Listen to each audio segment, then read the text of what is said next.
వేయి నామాల వాడైన ఆ గోవిందుడు మనకు అందించిన వరం భగవద్గీత. సామాన్య మానవుడి జీవితంలో నిత్యం ఎదుర్కొనే ప్రతి సమస్యకు భగవద్గీత పరిష్కారం చూపుతోంది. ఆ గీతాసారాన్ని మనకు అందిస్తున్నారు శ్రీ శ్రీ శ్రీ త్రిదండి చిన్నజీయర్ స్వామివారు.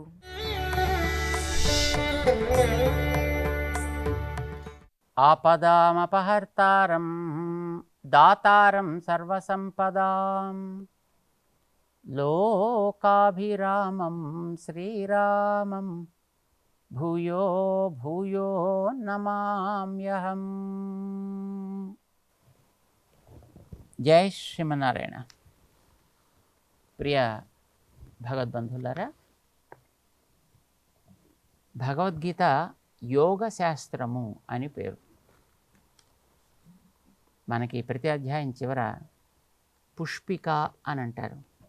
ఆ అధ్యాయం యొక్క పేరు చెప్పడం, ఆ అధ్యాయం ఇదేని చెబుతోందో చెప్పడం, లేక ఆ అధ్యాయాన్ని ఎవరు రచించారో చెప్పడం, ఎవరి కోసం రచించారో చెప్పడం, ఇవన్నీ చెప్పేటటువంటి ఒక పంక్తి ఉంటుంది, ఒక చూర్ణిక అని అంటారు. అలాంటి దాని పేరు పుష్పిక అని అంటారు అన్నమాట.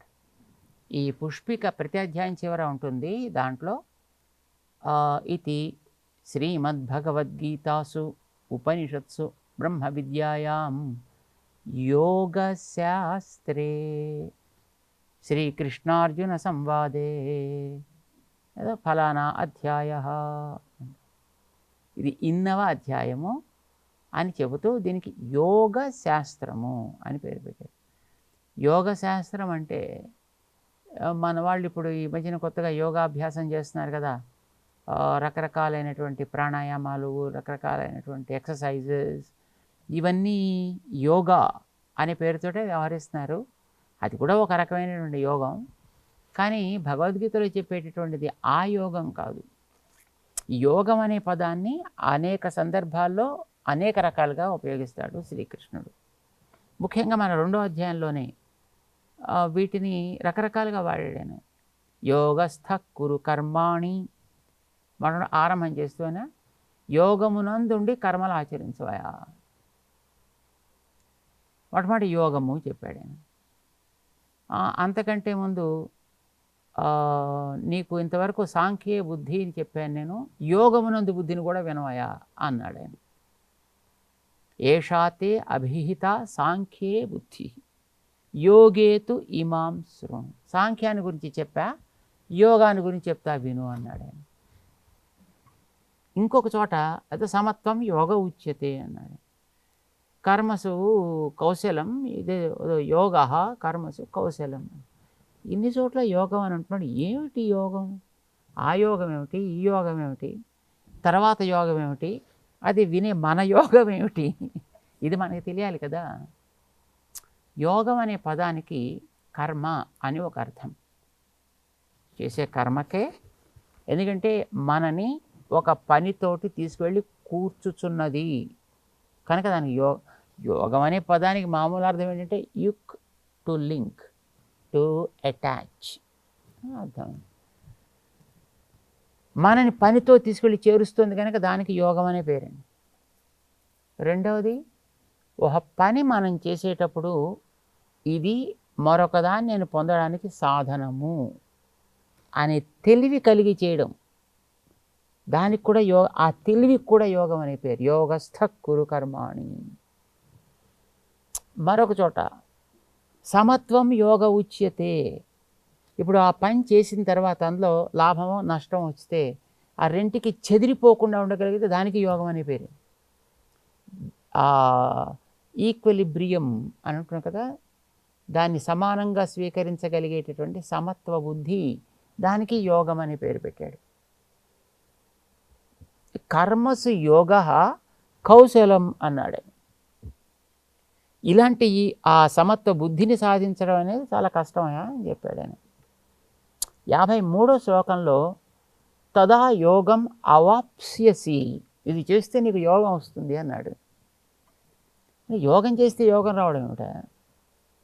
కర్మ చేస్తే కర్మ ఫలితం రావాలి తప్ప కర్మ చేస్తే కర్మే వస్తుందా అంటే అక్కడ కర్మ అని అర్థం కాదు. యోగం అంటే లభించేటటువంటి అంతిమ ఫలమేదో ఆత్మ యొక్క స్వరూప జ్ఞానము స్పష్టముగా కేవలం కలగడం కాదు, ఆత్మ సాక్షాత్కారం చేసుకోవడం, దానికి యోగం అనే పేరు పెట్టారు. మనకి తెలియడం కోసం చిన్న ఎగ్జాంపుల్ చెప్పుకుందాం. ఇప్పుడు మన ఇంద్రియాలతోటి వస్తువుని చూస్తున్నాం. నా కంటితోటి ఎదుట ఉండేటటువంటి ఒక స్తంభాన్ని నేను చూస్తున్నా. స్తంభానికి కంటికి కనిపించేది అని కదా పేరు దానికి. ఆ కనిపించడానికి నా దగ్గర నుంచి అక్కడ దాకా ఏదో ఒక కనెక్షన్ ఏదో ఉంది. ఈ కనెక్షన్కి కూడా ఏదో ఒక పేరుంది. ఇప్పుడు అక్కడ ఉండే వస్తువుని ఈ కనెక్షన్ సహాయంతో ఇక్కడ ఏదో ఒకటి చూస్తుంది. కన్ను అదా, ఉత్త కన్ను ఉంటే లాభం లేదు. కంట్లోంచి చూపు సాగాలి. కంట్లోంచి చూపు స్తంభం వైపు సాగాలి. అంటే మనకి ఒక ఇంద్రియం ఎగ్జాంపుల్ చెప్పుకుంటున్నా, మిగతా ఇంద్రియాలు కూడా దాన్ని అంతే మనం సమన్వయం చేసుకోవాలి. ఇంద్రియాలకి అక్షము అని పేరండి. ఇంద్రియములకి అందే విషయానికి పేరు ప్రతి అక్షము. ఇంద్రియానికి ఎదురుకుండా ఉంది, అది స్తంభం ఎదురుకుండా ఉంది. అది ఏమైంది, దాన్ని ఏమైనా పేరుతో మనం పిలవచ్చు, ప్రతి అక్షము ఇంద్రియానికి ఎదురుకుండా ఉన్నది. ప్రత్యక్షం, ఈ ప్రత్యక్షం అనే పదం అందరికీ తెలుసును. అయితే ఈ ప్రత్యక్షం అనే దేనికి పేరు? స్తంభానికి పేరు. ఎందుకు పేరు? ఇంద్రియానికి విషయమయ్యేట్టుగా ఉంది కనుక దానికి ఆ పేరు వచ్చింది. రైట్. ఇప్పుడు ప్రత్యక్షం అంటే కనిపించే వస్తువు, అంత మాత్రమే కాదు, మరేమిటి? ప్రత్యక్షము అంటే చూసేటటువంటి సాధనం కన్ను కదా, దీనికి కూడా అదే పేరండి.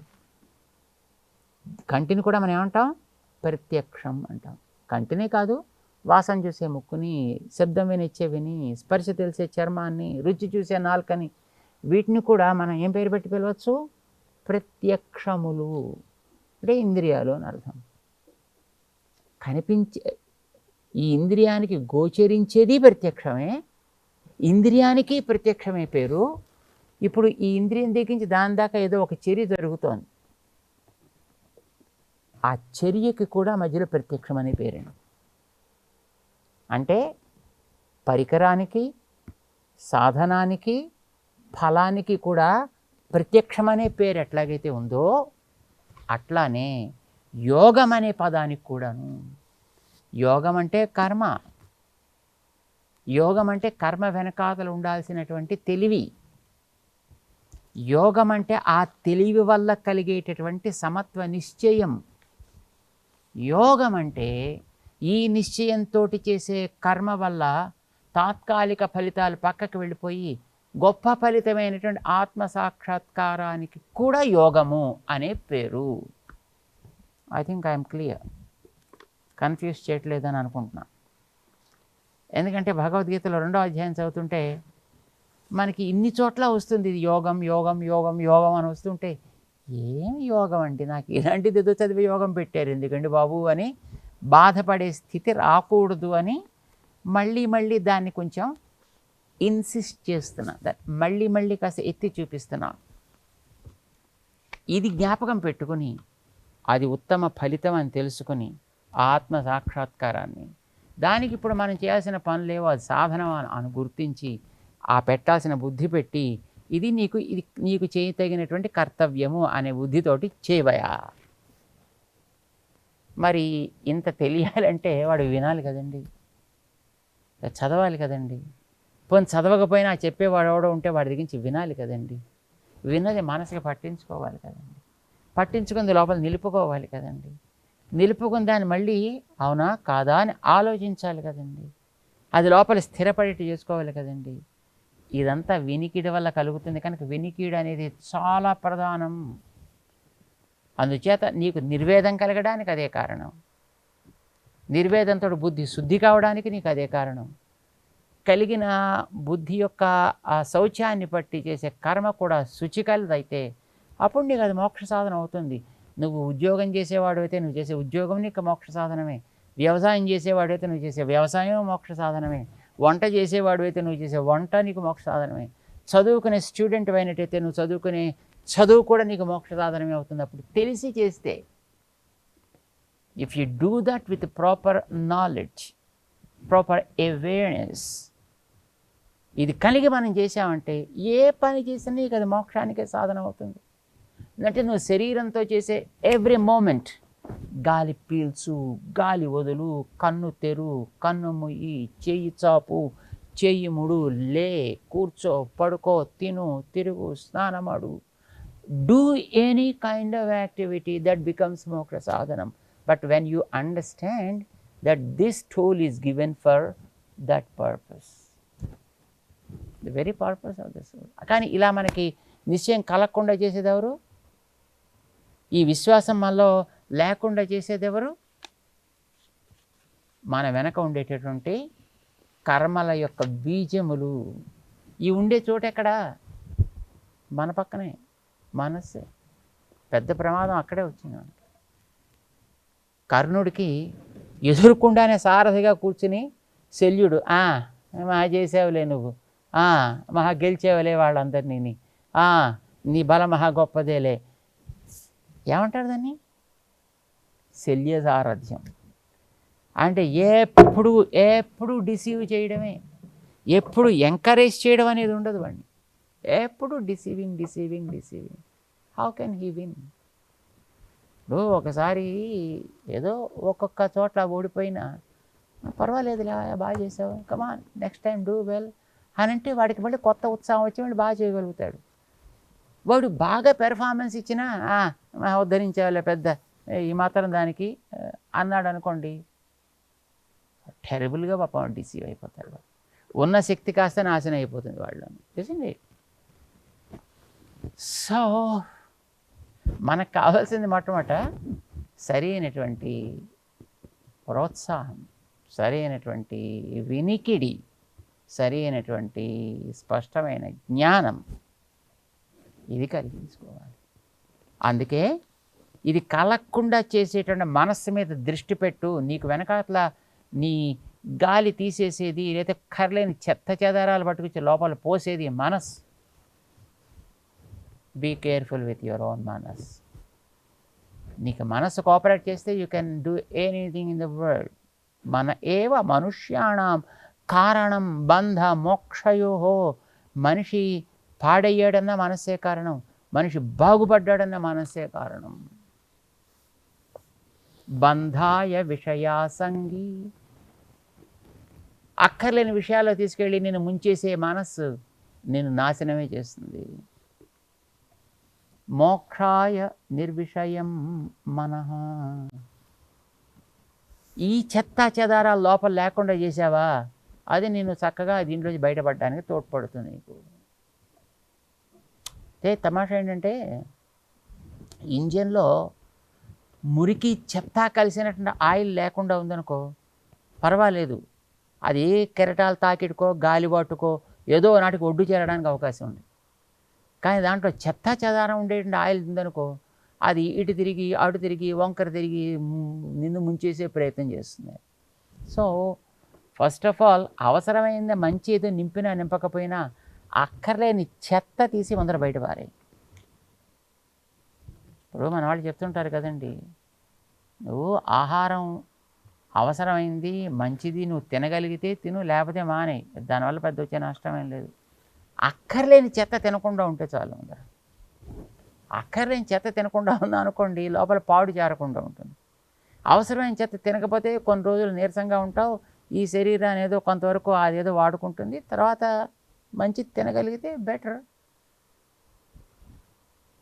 అంచేత మనస్సు అనేది చాలా ప్రధాన పరికరం కనుక అందులోంచి ఈ చెత్త అంతా తాత్కాలికంగా నీకు ఫలితాలు ఇచ్చేటటువంటి లాభాలని వాటిని కూడా నువ్వు లోపలికి చేరకుండా వాటిని బయటికి తోసివేయగలిగితే అప్పుడు నువ్వేం చేయగలుగుతున్నట్లు లెక్క. కర్మజం ఫలం త్యక్త్వా అన్నట్టుగా కర్మఫలాన్ని నువ్వు త్యాగం చేస్తున్నావు అని అర్థం.